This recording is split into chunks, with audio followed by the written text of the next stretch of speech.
ఏ question soan డిస్టిలరీస్కి permission ఇచ్చిర్రా ఇయ్యలేదా అనేది ఒకటి సమాధానం కావాలి. ఈ ఇచ్చిన తర్వాత ఇది ఇచ్చిండ్రా ఇయ్యలేదా, కొన్ని లీక్లు చేసుకుర్రు, విత్డ్రా చేసుకుర్రా చేసుకోలేదా, అది స్ట్రేట్గా సమాధానం మంత్రి గారు చెప్పమని అధ్యక్ష. ఈ బూమ్ బియర్లేమో ఆంధ్రాలో అయినాయి, ఇప్పుడు అధ్యక్ష ఇక్కడేమో బిర్యానీ బీర్లు అయినాయి. దయచేసి ఒక్కసారి అధ్యక్ష ఆ క్లారిఫికేషన్ ఇవ్వమని చెప్పండి, సరిపోతుంది అధ్యక్ష. థ్యాంక్ యూ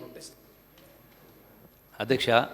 నేను స్పష్టంగా చెప్పిన సోమ్ డిస్టిలరీస్తో పాటుగా ఇతర 4 డిస్టిలరీస్తో పాటుగా బ్రేవరీస్ కార్పొరేషన్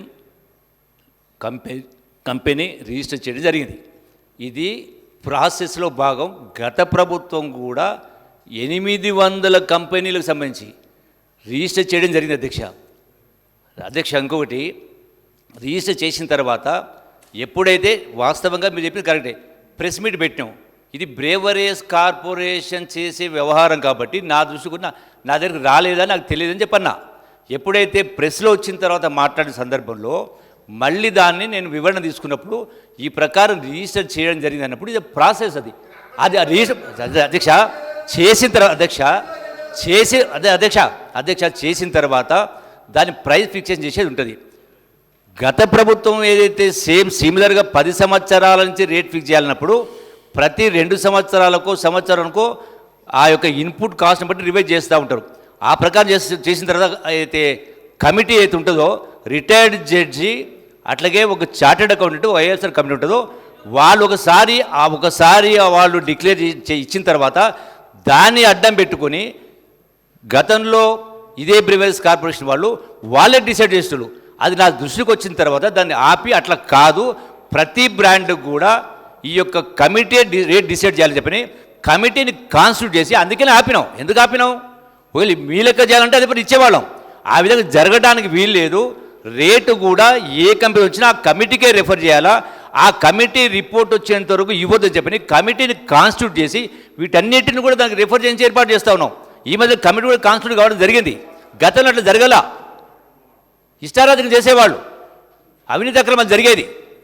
ఎప్పుడైనా గత ప్రభుత్వం 10 సంవత్సరాలు ఉన్నప్పుడు మీరు సీసీ కెమెరాలు పెట్టిండ్రా, ఎక్కడన్నా కమిషన్ ఆఫీసర్ మానిటర్ చేసిండ్రా?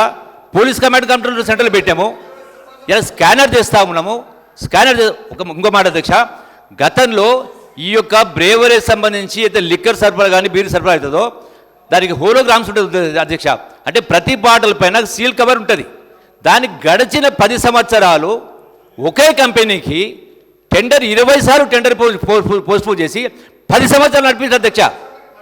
అటువంటి మేము చేయట్లేదు. ఈ రోజున అంతర్జాతీయ స్థాయిలో ఉన్నటువంటి టెక్నాలజీ యూజ్ చేసుకొని లైక్ బయోమెట్రిక్స్ అంటే డూప్లికేషన్ స్కోప్ లేకుండా చేసే పద్ధతిలో వాటన్నిటిని కూడా తీసుకొచ్చి ఏర్పాటు చేసి టోటల్గా స్ట్రిక్ట్గా మానిటర్ చేసే కార్యక్రమం చేస్తూ ఉన్నాం. గతంలో ఎప్పుడు జరగల. మీరు చెప్పినట్టు చేయాలంటే డెఫినెట్గా వాళ్ళు కూడా అది సప్లై చేసేవాళ్ళు. మేము ఆపినాం. ఎందుకు ఆపినాం? ఎండీ బ్రేవరీస్ కార్పొరేషన్ పవర్స్ ఉన్నాయి. అయినా కూడా ఎప్పుడైతే ఏ జ్యుడిషియల్ రిటైర్డ్ జడ్జి కమిటీ ఇస్తారో ఒకసారి ఇచ్చిన తర్వాత దాన్ని అడ్డం పెట్టుకొని ఏ కంపెనీ వచ్చినా మీరు గడిచిన 5-6 సంవత్సరాల క్రితం 8 కంపెనీల కొత్త బ్రాండ్స్ మీరు రిజిస్టర్ చేసినా కూడా వాళ్ళ రేట్లు మీరే ఫిక్స్ చేసిండ్రు. మేము అట్లా చేయడం లేదు. మేము చేయడం లేదు అట్లా. అంటే ప్రతి బ్రాండ్ కూడా ఈ కమిటీ రేట్స్ అప్రూవ్ చేయాలి.